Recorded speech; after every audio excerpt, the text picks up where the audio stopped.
And the one who is attractive by Krishna is very fortunate. The one who is attracted by the beautiful, all-powerful, omnipotent form of Krishna is very fortunate.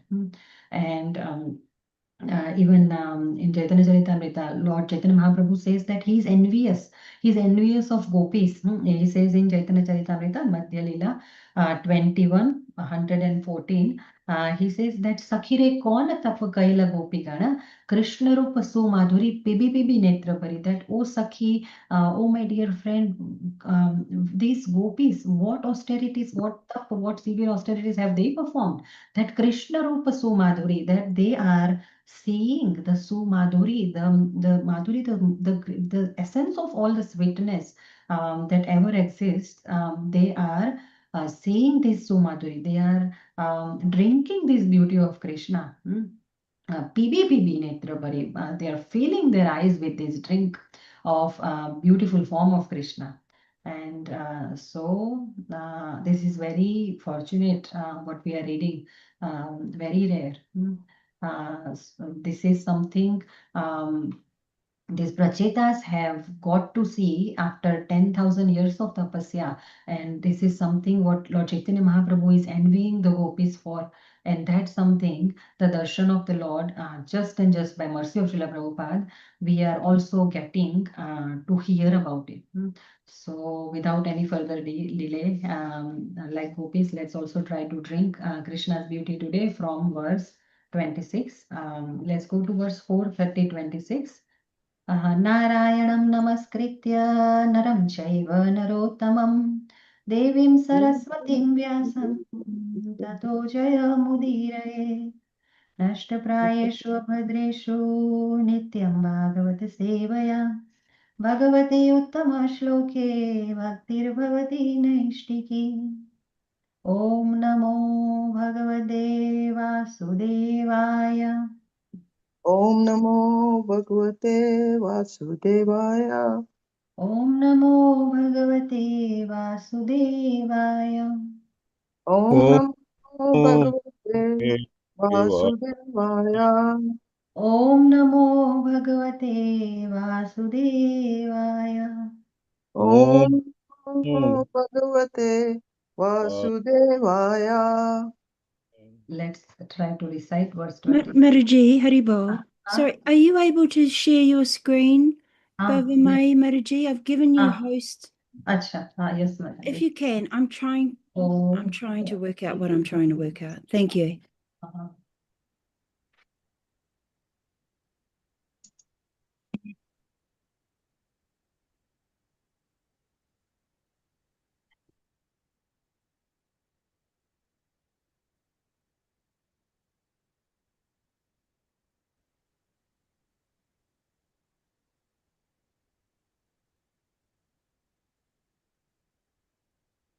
Can you see, Mataji?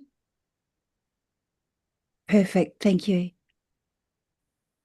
Namaha Kamala Kinjalka Namaha Kamala Kinjaka. Pishanga Malavasase Vishanga Malavasase. Sarvabhuta Nivasaya Sarvabhuta Nivasaya. Namo Yungshmahi Shakshine Namo Namo Yungshmahi Yamsamahisakshine. Shakshine. Namaha Kamala Kinjalka Nama Kamala Kamala Kinjalka. Kinjaka. Pishanga Malavasase Vishanga Malavasase. Sarvabhuta Nivasaya Sarvabhuta Nivasaya. Namo Yungshmahi Shakshine Namo Yungshmahi Sakshine. Namaha Kamala Kinjalka Nama Kamala Kinjalka. Pishanga Malavasase Vishanga Malavasase. Sarvabhuta Nivasaya सर्वभूतनिवासाय NaMo युङ्क्ष्महिषाक्षिणे Namo Namo योऽस्महि devotees. नमः कमलकिञ्जल्का नमः कमलकिञ्जल्का विषङ्गमलवाससे विषङ्गामलवाससे सर्वभूतानिवासाय सर्वभूतनिवासाय नमो युङ्क्षमहि साक्षिणे नमो योऽस्महि साक्षिणे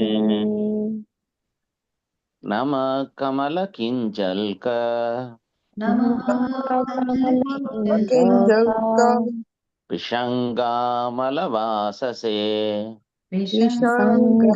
विषङ्गमलवाससे सर्वभूतनिवासाय सर्वभूतानिवासाय नमो योऽस्महि साक्षिणे नमो नमो युङ्क्ष्महिषाक्षिणे साक्षिणे नमः कमलकिञ्जलका नमः नमः कमलकिञ्जल्का विसङ्गामलवाससे विषङ्गामलवाससे सर्वभूतानिवासाय सर्वभूतनिवासाय नमो युष्महि साक्षिणे नमो युङ्क्ष्महिषाक्षिणे योऽस्महि साक्षिणे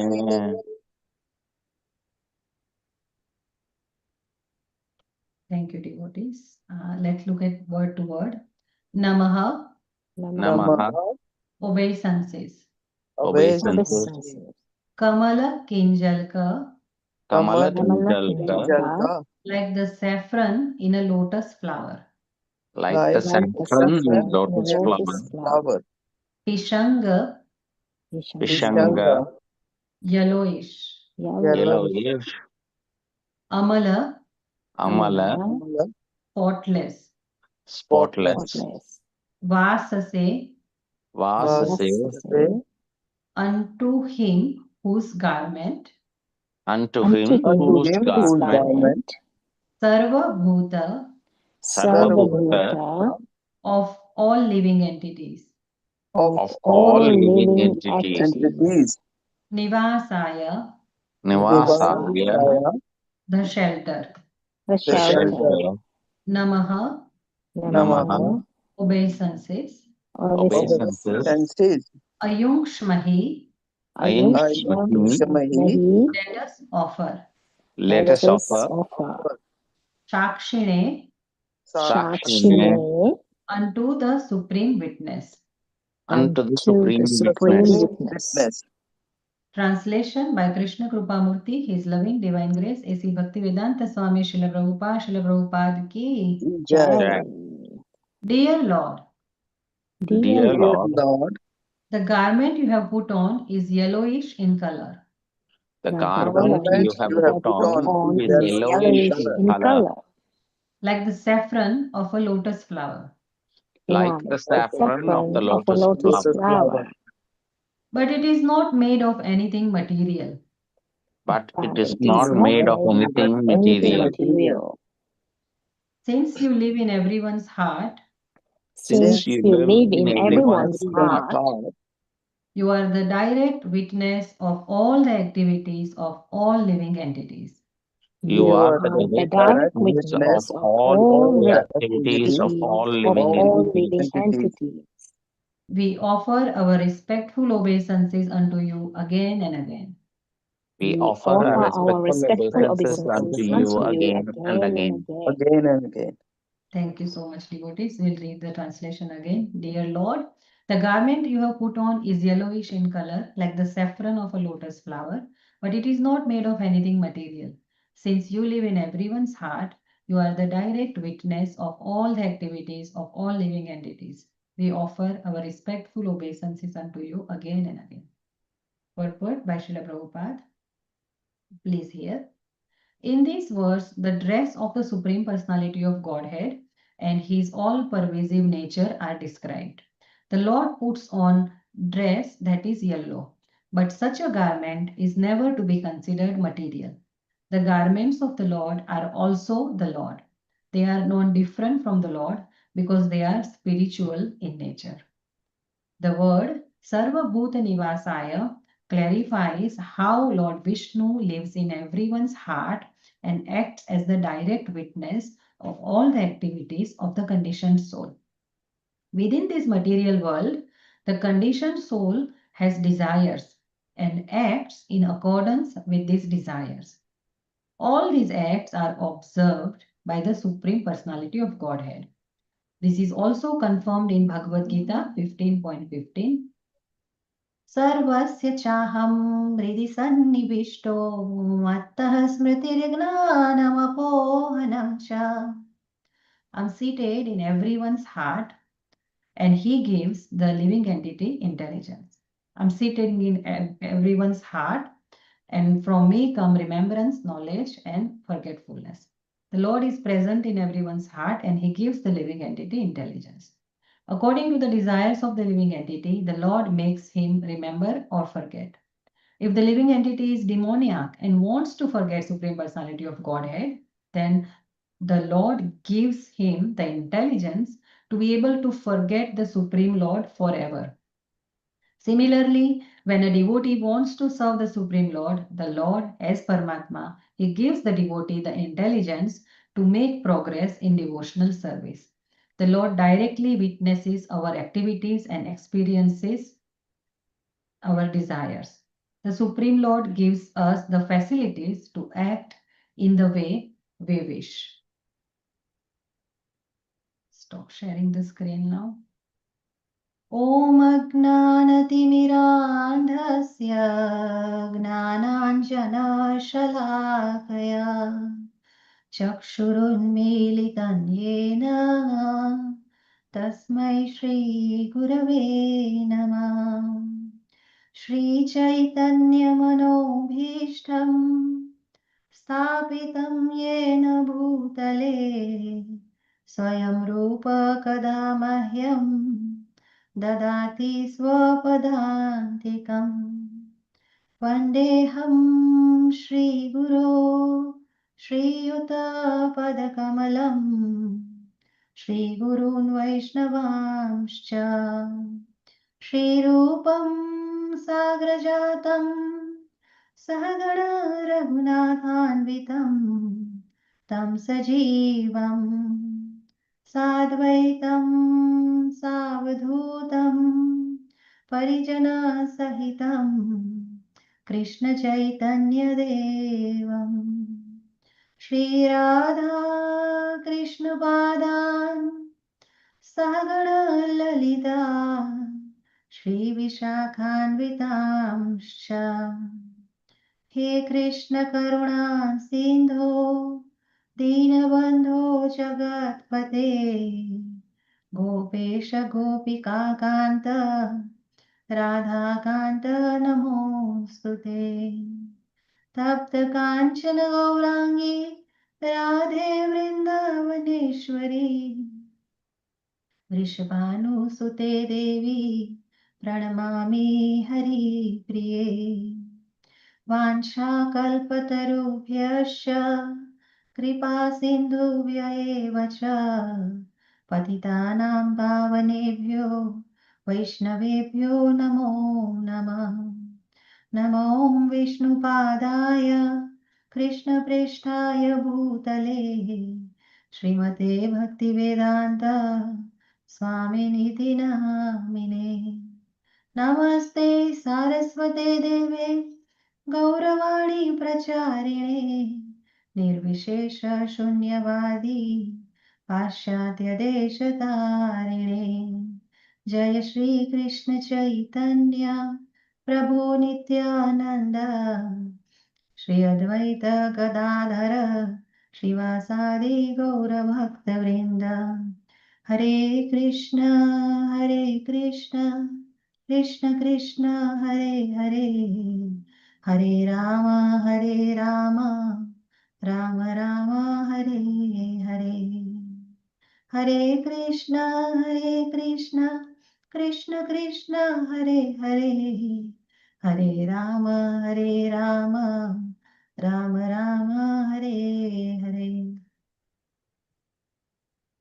A very nice verse we are reading. Namaha Kamala Kinjalka Pishanga Malavasase Sarva Bhuta Nivasaya Namo Yungshmahi Shakshine. Very, very sweet and very melodious verse. And also very nice purport by Srila Prabhupada, where he is mainly emphasizing on the 2 points, clarifying the 2 lines. Namaha Kamala Kinjalka Pishanga Malavasase. So first paragraph, Srila Prabhupada is talking about the garment of the Lord, and very important point, that garment of the Lord are also the Lord. And the second paragraph, he is talking about Sarva Bhuta Nivasaya, the Lord is Sarva Bhuta Nivasaya, he is residing in every Jiva's heart, and he is Sakshine, he is the Sakshi, is the ultimate witness of all the activities of all living entities. So here, Prachedas, they are describing particularly the yellow color of Krishna's garment. Namaha Kamala Kinjalka Pishanga Malavasase. Pishanga is yellowish. So it means that Namaha, we pay our obeisances unto the Lord, whose garment is Amala, is spotless. And Srila Prabhupada writes in the translation for spotless, he writes, it is not made of anything material. It is Amala and it is Pishanga. It's yellow like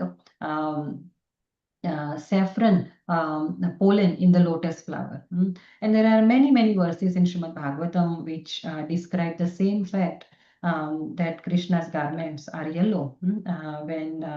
For example, in Canto 3, when Lord Kapil Dev was instructing to his mother Devhuti on how devotional service should be performed, he also describes Lord's form. And there he says in verse Śrīmad-Bhāgavatam 3:28-14, he also says that Lasata Pankaja Kinjalka Pita Kausheya Vasasam. So he also talks about Vasasam, clothes, outfit of Krishna. How is it? Pita. He says it is saffron, yellow color. So that exact color, they describe that it is yellow, but it is that saffron yellow, just like the lotus flower has the pollen, the color of that yellow is what Krishna wears. And there are many verses in Śrīmad-Bhāgavatam that describe this yellow garment, the pitambar of Krishna. And one of the most poetic and sweet verses is from Venugit section in Canto 10, where gopis, they describe in Śrīmad-Bhāgavatam 10:21-5. They say, Barha Pidam Natavara Karnayo Karnikaram Bipradavasaha Kanaka Kapisham Vaijayantim Shamalam Randran Venuradhar Sudaya Purayan Gopavrinde Vrindaranyam Swapadaramanam Pravishad Gita Kirti. The gopis describe that how attractive Krishna looks as he is entering the forest of Vrindavan. Barha Pidam, he is wearing a peacock feather ornament upon his head, and he is Natavara Vapu. His Vapu, his transcendental body, is like a greatest of dancers. And Karnayo Karnikaram, in his ears, he's wearing Karnika flower earrings. And Bibrada Vasaha Kanaka Kapisham, he's wearing, Bibrada means he's wearing, Vasaha is his clothes. They are Kanaka Kapisham, Kanak means gold. And Kapisham means yellow. So in different places in Śrīmad-Bhāgavatam, Krishna's outfit is somewhere called Pishanga, yellow, Pita, yellow, is called Kanaka Kapisham. So this yellow is described throughout Śrīmad-Bhāgavatam. And we might get curious why Krishna likes yellow so much. Is it his favorite color? So Acharyas explain that when Krishna he walks through Vrindavan and he plays his flute, the peacock feather moves as there is a nice breeze in Vrindavan. And with that breeze, this yellow cloth, this pitambar he's wearing, that also gently moves.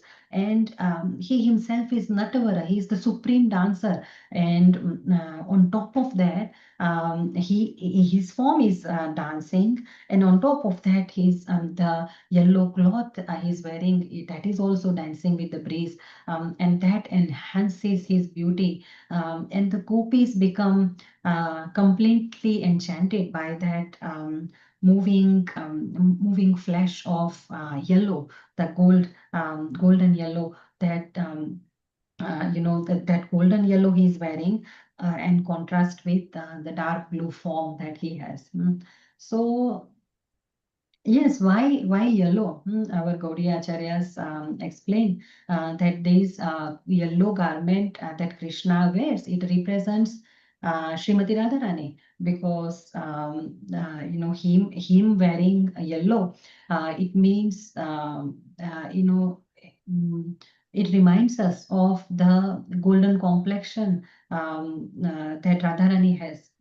So him wearing yellow means her golden complexion is embracing his dark form. So whenever devotees meditate on this Pitambar of Krishna, this Pitambardhari Krishna, they remember that Radharani and Krishna, they are inseparable, because Krishna is the supreme enjoyer, he is the Shaktiman, and Radharani is his internal energy. She is the Shakti. Krishna is Shaktiman, Radharani is Shakti. And because Radharani's complexion is yellow, she is Tapta Kanchana Gaurangi, and that is why Krishna wears yellow cloth. So this yellow symbolizes that Krishna's internal energy is always with him. They are both inseparable. And so we might wonder why our revered scripture like Śrīmad-Bhāgavatam, in that why there is so much emphasis on this something external like clothes. After all, clothes are clothes. We also wear clothes. All the colors we wear. So why Krishna's clothes are so special? Why they are so special that scriptures don't get tired of describing his clothes? Why? Because that is what Srila Prabhupada explains in our purport in the first paragraph. Srila Prabhupada writes that the Lord puts on a dress that is yellow, but such a garment is never to be considered material. And my favorite line in this whole purport is where Srila Prabhupada writes, the garments of the Lord are also the Lord. They are not different from the Lord. So there is a beautiful pastime in Chaitanya Charitamrita in Madhya Lila chapter 12, where the king of Orissa, King Prataprudra, he had a desire to see Lord Chaitanya Mahaprabhu. So he tried his best, that he could have Lord Chaitanya Mahaprabhu's darshan. He sent messages through different mediums. He even sent a letter from his capital Cuttack. He sent a letter to Sarvabhauma Bhattacharya, and he pleaded him that he gets permission from Chaitanya Mahaprabhu so that he could go and see him.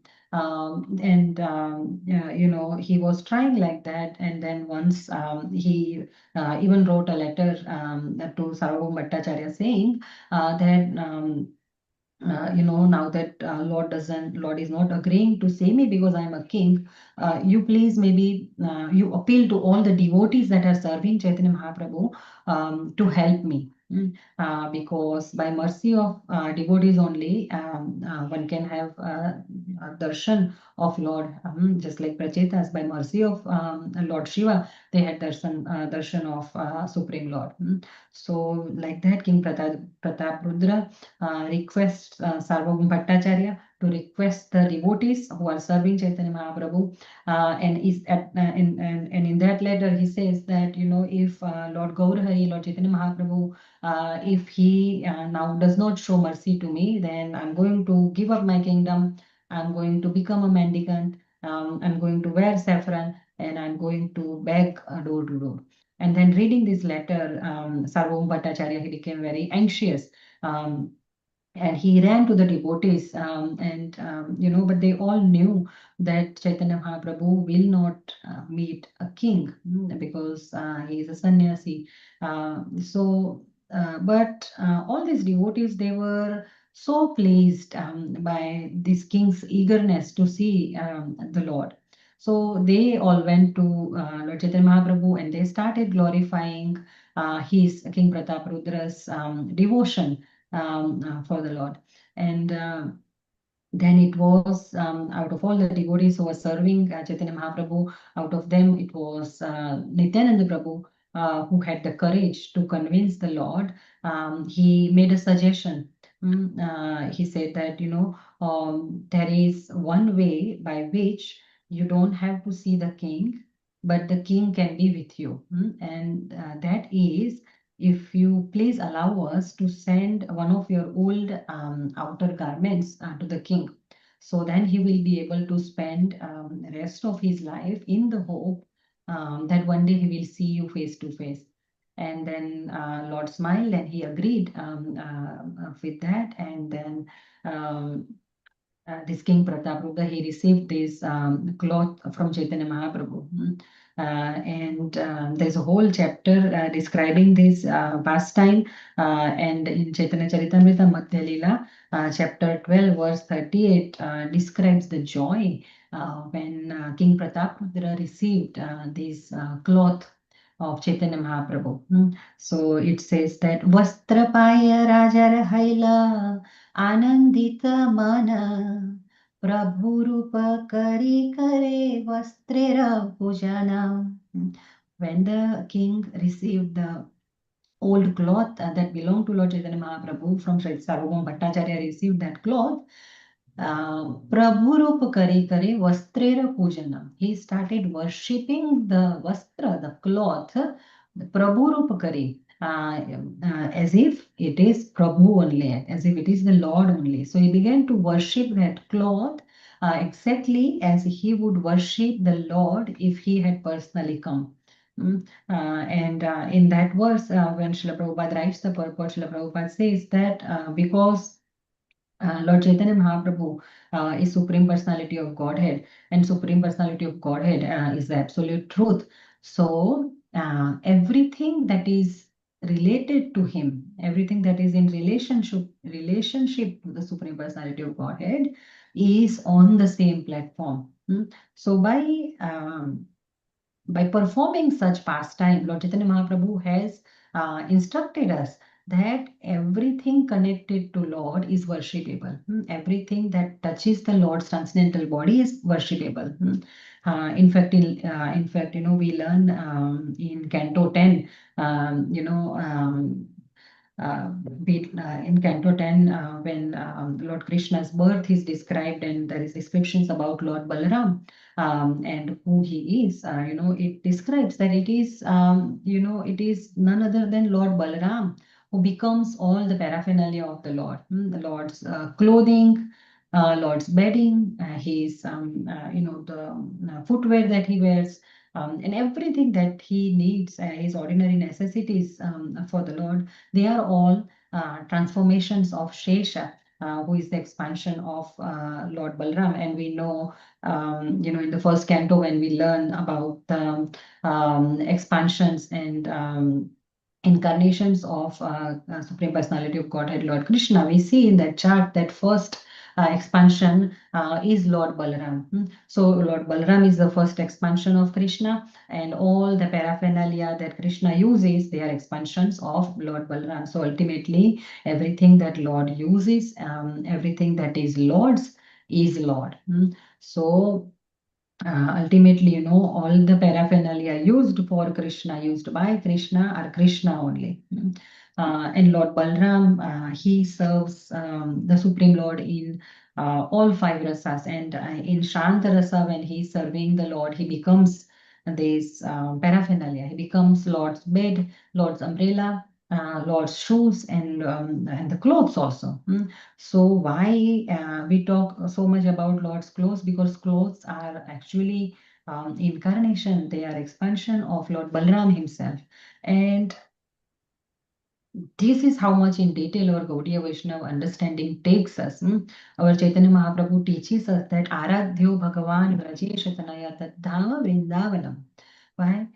He says that just like our Aradhya is Bhagavan, who is Vrajeshatanaya, who is the son of the king of Vraja, Krishna, just like Krishna is worshipable, Tadhama Vrindavana. Similarly, his place, his Dhama, Vrindavan, is also worshipable. Vrindavan is also our Aradhya. So, and just like Vrindavan is worshipable, similarly, all the paraphernalia in Vrindavan, the trees in Vrindavan, the roads in Vrindavan, the river Yamuna in Vrindavan, everything in Vrindavan is worshipable. That is what Śrīmad-Bhāgavatam describes, and that's why. In we sing that Jaya Radhe, Jaya Krishna, Vrajadham Mahimamrita, we sing Jaya Radhe, Jaya Krishna, Jaya Vrindavana, Shri Govinda Gopinatha, Madana Mohana. Shyama Kunda Radha Kunda Giri Govardhana Kalindi Yamuna Jaya Jaya Mahavana. So in that song, further there is a line that comes that Jaya Jaya Vrindavana Vasi Jata Jana. That just like Krishna is worshipable, Radharani is worshipable, Vrindavan is worshipable, all the Sapta Devalayas, all the deities of Vrindavan are worshipable, Shyamakund, Radhakund, Giriraj Govardhan, they are all worshipable, Yamuna Rani is worshipable, just like that, Jaya Jaya Vrindavan Vasi. All the residents of Vrindavan, all the living entities that are in Vrindavan, monkeys of Vrindavan, cows of Vrindavan, they are all worshipable. And also when we expand this, it comes in Shvetashvar Upanishad 6.23 that Guru is also worshipable. Guru is also representative of Krishna. Yasya deve parabhaktir yatha deve tatha guru. That, and tasyaite kathita hayartha prakashanti mahatmana.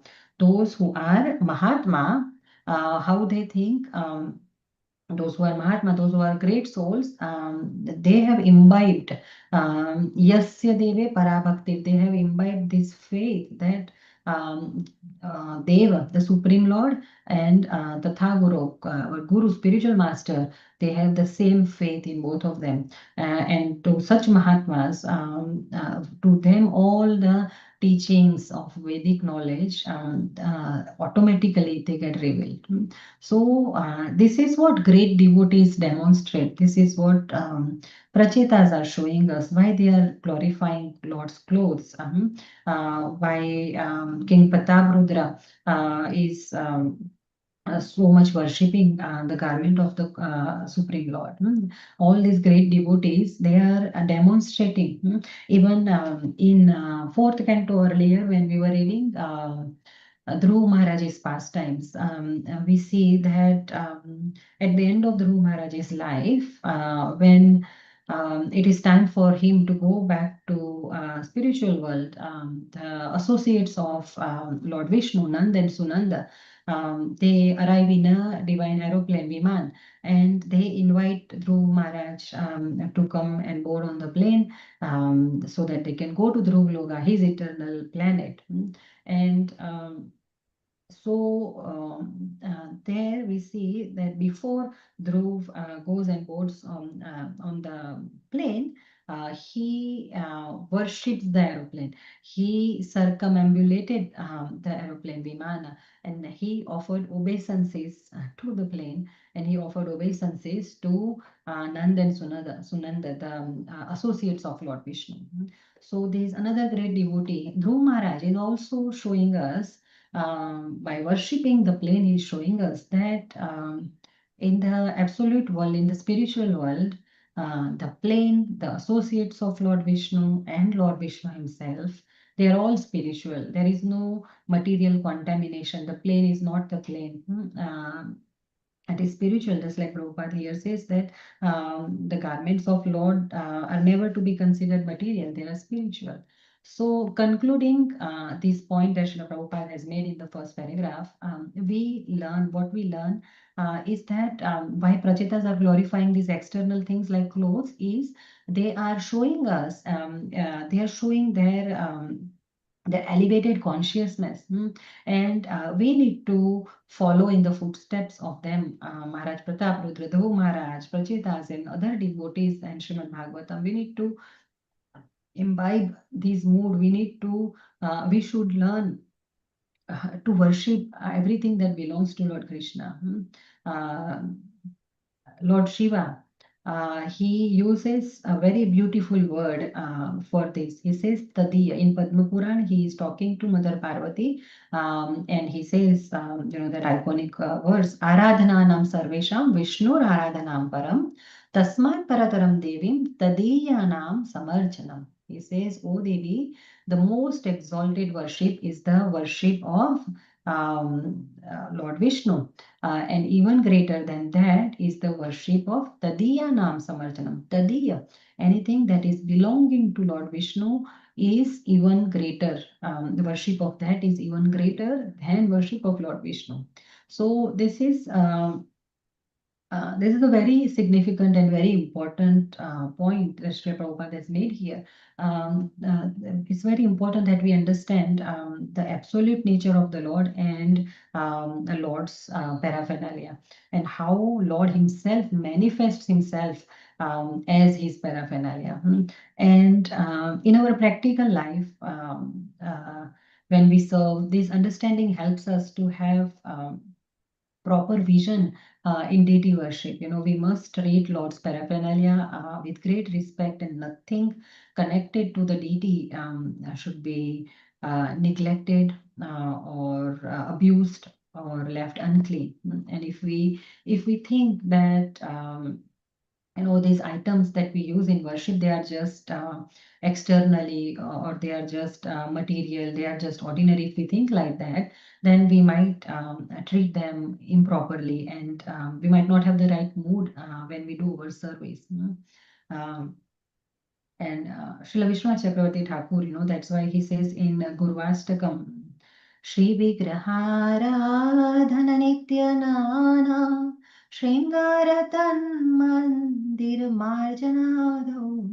He also puts emphasis on margin of mandir. So he says, Shri Vigrahara Tananityanana, just like the deity should be just like Shringar, just like deity should be decorated, margin is also important, just like Shringar. So because it is Krishna's temple, it is Krishna only. And then this understanding this principle that everything belonging to Lord is Lord only, this can be applied to, this can be applied broadly also. That's why we say Krishna's Nama, Rupa, Guna, Lila, his name, his form, his quality, his pastimes, his paraphernalia, they are all also Krishna. And in Chaitanya Charitamrita, Madhya Lila 22.125, Chaitanya Mahaprabhu says, Tadiya Tulsi Vaishnava Mathura Bhagavata Icharira Sevahaya Krishnera Abhimata. He also uses this word Tadiya. So Tadiya means everything related to the Lord. So he says Tadiya Tulsi, Vaishnava, Mathura and Bhagavat. Tulsi means Vaishnavas, Mathura Bhumi, the land where Lord Krishna was born, and Bhagavat, Śrīmad-Bhāgavatam, Granth Avatar, literary incarnation of Krishna. He says, E Charira Sevahaya Krishnera Bhimata. So it's a very sweet meaning. Then Srila Prabhupada says that Krishna is very eager to see his devotee serve Tulsi, Vaishnavas, Mathura, Dham, and Bhagavatam.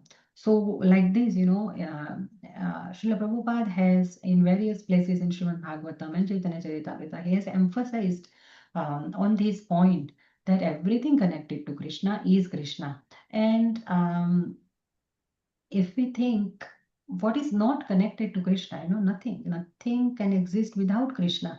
Krishna is the Lord of everything. Krishna is the origin of everything. Uh, so it's very I will talk more on that part, how we need to see everything in relation to Krishna. But we'll also talk about the other half of this verse, Sarva Bhuta Nivasaya Namo Yukshmi Shakshine. So Supreme Lord, Prachetas are saying that he is Sarva Bhuta Nivasaya, that all jivas, they reside in him, they rest in him, they take their shelter in him, and also he is Sarva Bhuta Nivasaya. He resides in Sarva Bhutas, in all the jivas, in their heart as Paramatma. So Prachetas are saying that Namo Yumshmahi, let us offer obeisances to him. He is also Sakshine. He is the Sakshi, he is the witness, he is the direct witness of all the activities of all living entities. No? Krishna is the ultimate witness. No? And in our purpose, Srila Prabhupada, he refers to verse 15:15 of Bhagavad Gita, Sarvasya chaham hridhi sannivishto mattah smritirganam apohanam cha. That I'm seated in everyone's heart, and from me comes smriti, remembrance, jnana, knowledge, and apohanam, forgetfulness. So if we want to remember something, Krishna in our heart, he helps. If we want to forget something, he helps. If we seek knowledge, then he, from within our heart, he also guides us.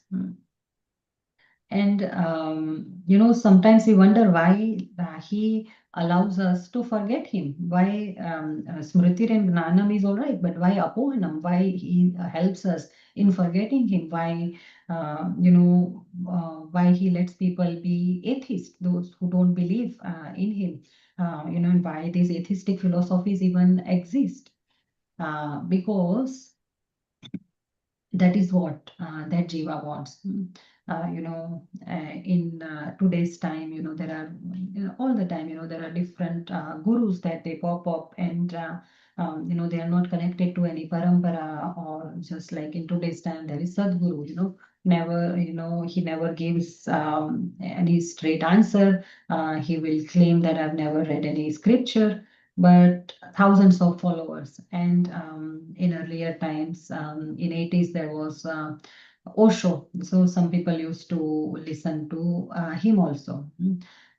So we wonder why these kind of philosophies Krishna allows.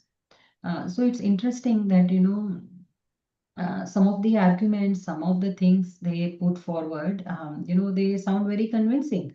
And especially, if one does not know, one does not have the knowledge of scriptures, if they don't know about the principles of devotion, then some of these arguments, the atheists they put, they might sound very attractive, and they might sound very convincing when we hear them. But and we as devotees, we see such a person who is putting forward this philosophy, we might see them as a villain, but actually it is Krishna in their heart who is giving them direction by which they can come up, they can formulate these wrong theories also. So why Krishna does is that he does not want to force anyone to come to him. He does not want to, he's not trying to force anyone to accept him by taking away their independence. He wants us to go to him voluntarily through devotion. Krishna is Swarat, fully independent, and we being part and parcel of Krishna, we also have some independence. So whatever qualities Krishna has, we also have them, but and we have 50 of Krishna's qualities, but in very partial, very minute quantity. But Krishna has all these qualities in full. We just have them partially and different degrees, depending on which species we are in. So Krishna does not, he does not want to force anyone to love him. He wants to give us the independence, and this independence is important because the relationship of Jiva with the Lord is based on love, and love cannot be forced. Love must come voluntarily. And if it is force, then it is not love, it is just blind obedience. And Krishna does not want that. He does not want us to come to him simply out of some necessity or some fear. He prefers if we go to him out of love. But we see, Krishna also says, different people we see in Bhagavad Gita. He describes that different kind of people, they go to him for different reasons. Sometimes people go to him to ask for material benefits, to fulfill their desires, to get protection from the danger, or even to pray that their enemies get destructed. So Lord gives that kind of independence. See, this Sarva Bhuta Nivasaya Krishna, as Paramatma, as Super Soul, he is the controlling factor in this material world. He exists he exists in the heart of all the living entities, and he accompanies us life after life in every species, in every condition, whether we are in human, animal, bird, tree, insect, whichever form we get. Krishna remains present with us in the heart. And we say God is merciful, but Krishna being with us in all these forms, in all these conditions, this is the example of his mercy, that his unlimited, causeless mercy, that he accompanies every living entity in every form of life. He always accompanies his part and parcel. He never leaves us. We may ignore him, we may forget him, but he is always enthusiastic to help us. Help us return to him out of love in loving devotional service. And when we get there, when we become a devotee, when we imbibe loving devotional service, then we learn to surrender to him. We learn to surrender our independence to him also. And then we say that, oh Lord, I don't want anything from you. I just want shelter at your lotus feet. So then, first Krishna is Nivasa in us, Krishna is living in my heart. But when I surrender my independence to Krishna, Krishna becomes my Nivasa. Another meaning of Nivasa is the shelter. So like that, Krishna residing in our heart, he is always gradually guiding us back to him. So Krishna is, Pracheta say, that he is Sarva Bhuta Nivasa, he resides within the heart of each jiva. And but what I was saying at the end of first point is that it is not always easy for us to see Krishna in every jiva. Krishna, we know theoretically that Krishna resides within the heart of every jiva. But if I talk about myself, I don't have that vision to see Krishna in everything. But pure devotees, they have that vision. And if I talk about myself, when someone does something nice to us, then we can see Krishna. Krishna is so kind. But when someone does something nasty to us, it's very hard to keep the remembrance that Krishna, in that moment, that Krishna resides in their heart also, and Krishna is teaching me something by behaving like this. So it's hard to think like that, at least in that moment. And later, when we introspect, we may realize that, why did I forget? So, earlier when we were talking about everything related to Krishna is as worshipable as Krishna, but we know, in practical life, it may be sometimes hard to actually practice that, to see Krishna in everything and everyone. It takes constant endeavor from our side. Krishna says in Bhagavad Gita 6.30, Yo mam pashyati sarvatra sarvam cha mai pashyati tasyaham na pranashyami sacha mena pranashyati. One who sees me everywhere. Yomam pashyati sarvatra, sarvam cha mai pashyati. In everything he sees me. Such a person, he is never lost to me, and I'm never lost to that person. But for me, at least, it's very hard to do this, to see Krishna everywhere and in everyone. I guess I'm not qualified for that yet. I know theoretically, but to practice it each time is still hard. Actually, about that qualification, Brahmaji says in Brahma Samhita 5.38, in the beautiful verse, he tells us what is the qualification for seeing Krishna everywhere. How do the pure devotees of Krishna, how do they do it? So Brahmaji says, Premanjanachurita bhakti vilochanena Santah सदैव हृदयेषु विलोकयन्ति यं श्यामसुन्दरमचिन्त्य गुणस्वरूपं गोविन्दमादिपुरुषं तमहं भजामि. That to see Krishna, we need to have love for Krishna. Our eyes need to be tinged with ointment of love. Premanjana Churita Bhakti Vilochanena. Otherwise, we won't see him. Even if he comes right in front of him, we won't see him. Duryodhan couldn't, Shakuni couldn't. At best they could. They thought that Krishna is some Mayavi. He can do some tricks. But devotees could see Krishna. Pandavas could see. Kunti Maharani could see. Vidurji and Vidurani could see, because they have love for Krishna. So just like, when we wear brown sunglasses, then everything we see seems a little bit brown.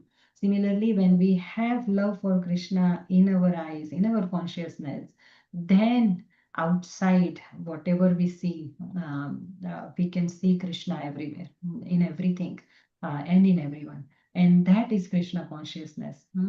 Until that happens, until we wear those glasses, until we have love for Krishna, until we don't have that, we will have that defect, that we will forget from time to time that there is Krishna in this person also, in this thing also. And best example of this is Hiranyakashipu. He is a demon, great demon. He asked Prahlad Maharaj, where is your Lord Vishnu? And Prahlad Maharaj, he's a Mahabhagavati, pure devotee. He says, my Lord is everywhere. So he could see. And Hiranyakashipu got furious. You know what? He is everywhere in my palace right now, in this pillar. Is he here? And without any hesitation, Prahlad Maharaj says, yes, my Supreme Lord is in this pillar also. And that is the faith, the conviction. He has no doubt. It's very clear and very visible to him that everything, char, achar, everything moving, non-moving is Krishna. Ultimately, everything is Krishna. And for such clarity, for such love, even Lord couldn't hold himself back. He has to come. He has to appear out of that pillar in the palace of demon Hiranyakashipu in the most ferocious form of Lord Narasimhadev.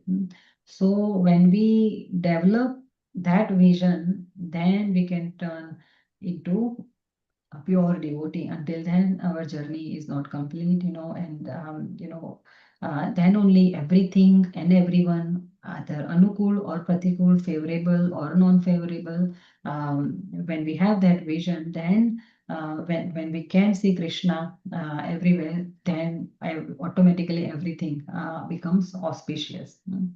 So I'll pause here. Please, if anyone has any realizations, comments, or questions, please feel free to unmute your mic and share with all of us.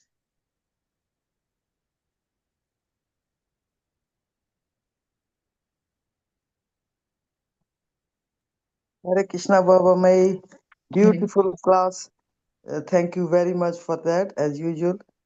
And I was just thinking that, we read the verse from Śrīmad-Bhāgavad Gita, that Krishna resides in every heart, sarvasya chaham hridi sanivishto. So if he is sitting in our hearts, and for me, I never think about that. When we read and hear, then we see that Krishna is in our heart. But automatically, we don't think, even we see somebody coming to us, talking to us, and we might be angry with them, or we don't like what he said, but we cannot, it's so difficult to see that same Krishna is sitting in the heart of somebody. And by hearing and by reading that Krishna is situated in every one's heart, it's very difficult. Mm. How we can really think? I don't know how. It's very difficult. Can you say something about that? Yes, Mataji, that's what I also shared, that for me, I'm also, I'm also full of anarthas, and that's how I feel, that when something anukul comes to me, then yes, Krishna is so merciful. But when there is something pratikul, at least in that moment, it's hard to remember that Krishna is there in their heart also, and that I think it needs when we later on, when we contemplate on how we reacted or how we did not like what they gave us, the treatment or anything they said or something, when we contemplate the realization that we have, no, I have to remember that Krishna is sitting in everyone's heart. I think it's constant practice, and I'm not there yet, Mataji. So if any other Vaishnavas also like to comment on that, please do.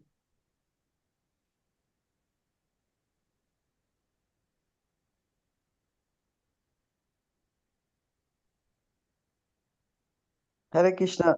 I think what I think myself, that since I'm not able to see Krishna sitting in everybody's heart, and I might behave like that, but constantly hearing and reading about Krishna's pastimes, and of course having association of devotees and chanting our Hare Krishna Mahamantra attentively, and thinking all the time that there is no difference between Krishna and Krishna's name, and it is like purification.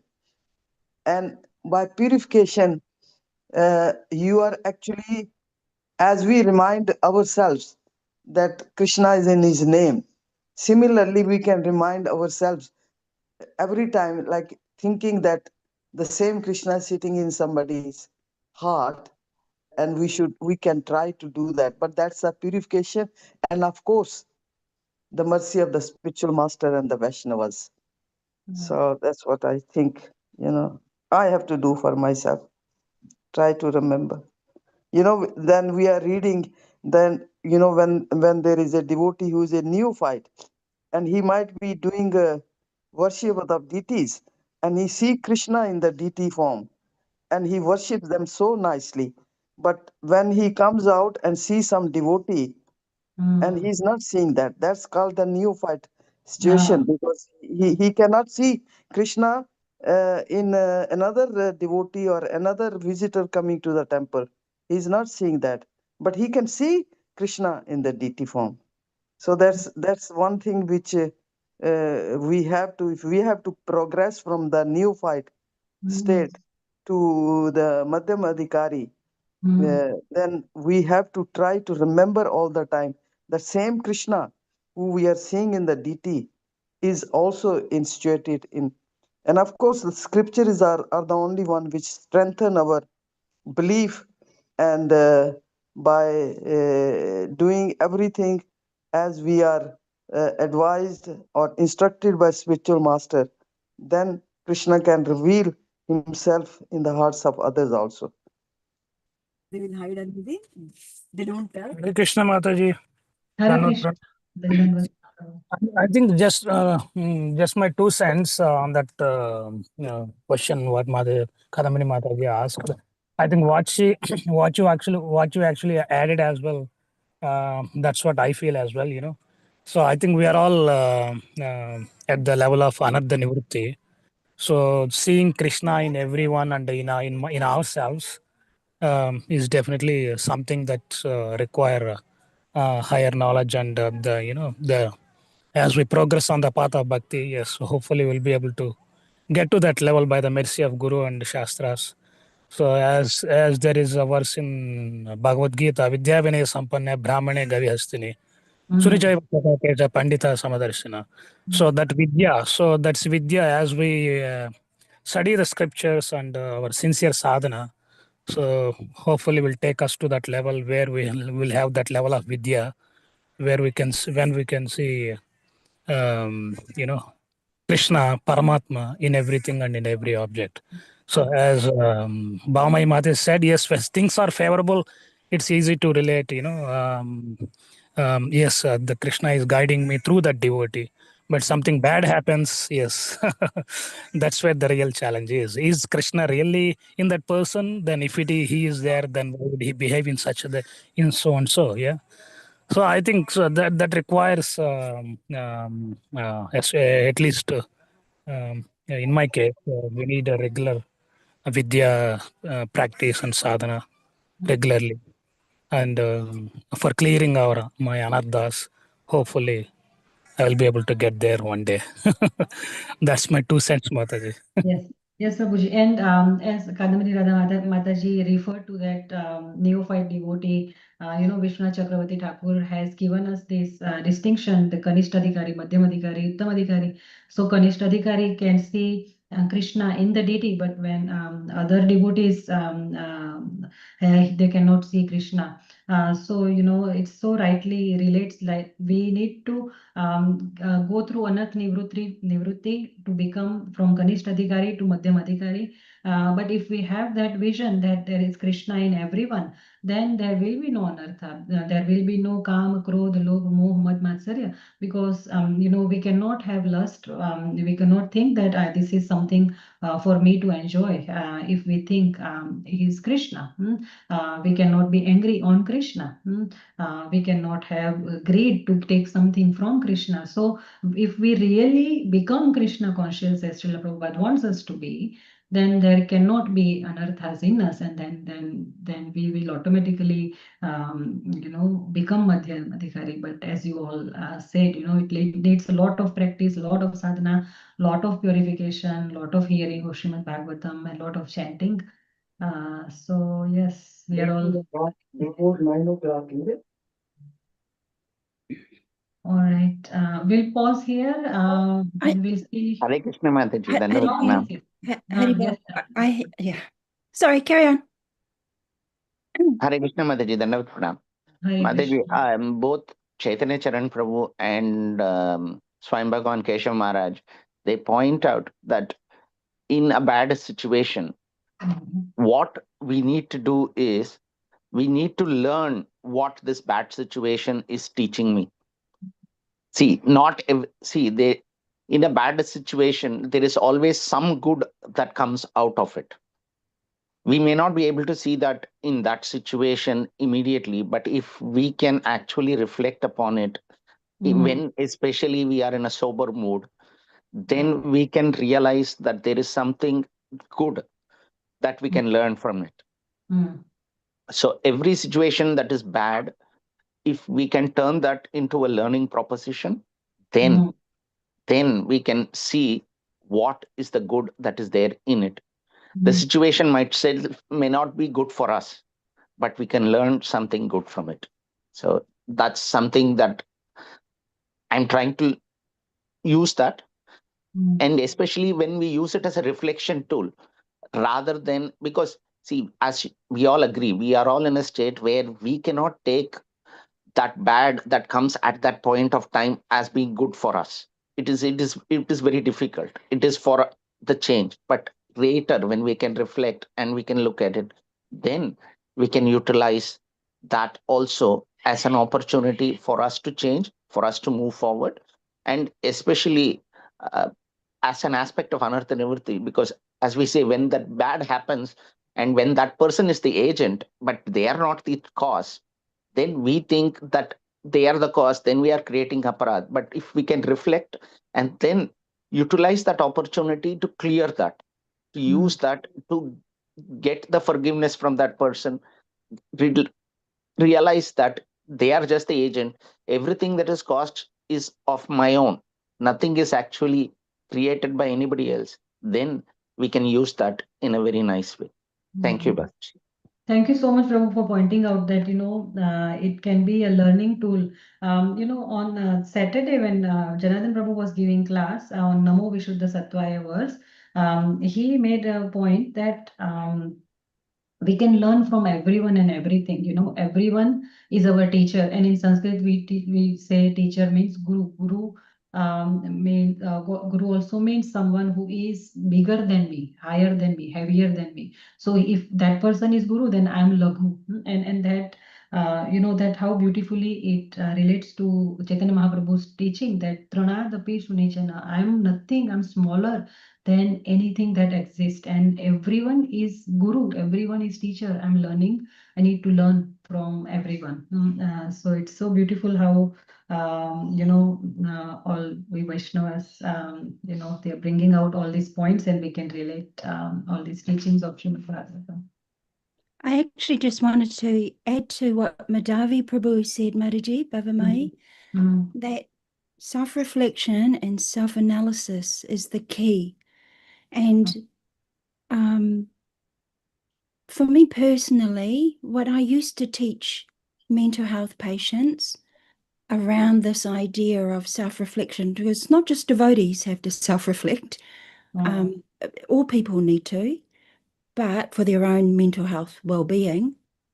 But what I would often advocate, and I would do it myself, is journaling. And the reason I say that is because when we do have these rough moments, when we brush up against another devotee and we fail to see Krishna within their heart, that's because we're in an emotion. That's because we're currently in our own head and in our own emotions. And so we need to take a moment to reflect. And I don't know what the quality of reflection is for many devotees, but what I was professionally taught in university is what I used to teach my patients, and that was journaling. Taking a moment to think at the end of the day, gosh, this morning when I was having prasadam, a devotee looked at me funny and I felt immediate anger toward them. How dare they look at me in that disgusting way? Now, come 6 o'clock at night, I might have forgotten a lot of those emotions and what I really was experiencing and feeling in the moment, but there'll be some residual, enough information there for me to be able to write it down, take a look at it, what was happening, analyze the time that it was happening, what was happening in my heart, what was happening around us. That is the kind of self-reflection we need when we come up against their learning opportunities. When we feel in my heart, oh, that was so offensive. That Prabhu, the way he spoke to me was so offensive. No, that was a learning opportunity for me. I can either make a note of it right now, if I happen to be somewhere where I have a pen and paper, or later on tonight, because I'm practiced at this, because I do this every single day, I can remember, oh, yes, I remember what happened and that Prabhu was so rude. Was he? Was he really rude? Or was I tired? Or was I in my own head? Was I angry at my own sadhana that day? There's so many angles and easy ways that we can unpack and reflect, but you have to build that in to a daily practice. It has to be built in, not, oh, yes, somehow I'll remember to piously reflect on that at some stage. No, you won't. No, you won't, unless you have it deliberately built in. It doesn't have to be daily. Perhaps it's a weekly self-reflection. On a Sunday evening, you might sit down and think, how was the whole week for me, really? How was every interaction I had with another devotee or with a non-devotee? Where were my emotions? Where was the heat that I felt, that anger boiling up? Or where was that overwhelming grief, that sadness that was triggered? And when I identify that, then I can go back and have a really good analysis of the time, place, and circumstance, and the reflection, the self-reflection that it's needed to be very honest. Because we don't get the learning when we put on the spot. When we put on the spot and the emotions flare up and I'm surrounded by the mode of ignorance, I'm not going to be reactive on a very pious level. So anyway, I just wanted to share that I hope devotees are looking at their own self-reflective practices seriously, because that's where the real learning happens. Thank you, Bhavamayi, Mataji. What a lovely class. Thank Haribol. you so much, Mataji. Thanks for sharing that tip that we should consider journaling, daily journaling. I know a lot of devotees, His Holiness, Keshav Maharaj himself, Vrajvihari Prabhu, they all talk about journaling. So yes, Mataji, thanks for that tip. I will try. Right. Granthra Śrīmad-Bhāgavatam Mahapuran ki jai, Jagadguru Srila Prabhupada ki jai. Jai. Thank you so much, Her devotees. Grace Bhavamayi Dasi Devi ki jai. Jai. All glories to assembled devotees. All Hare glories to Krishna. Hare Krishna. Krishna. Hare Krishna. Hare Thank you. Krishna. Thank you so much.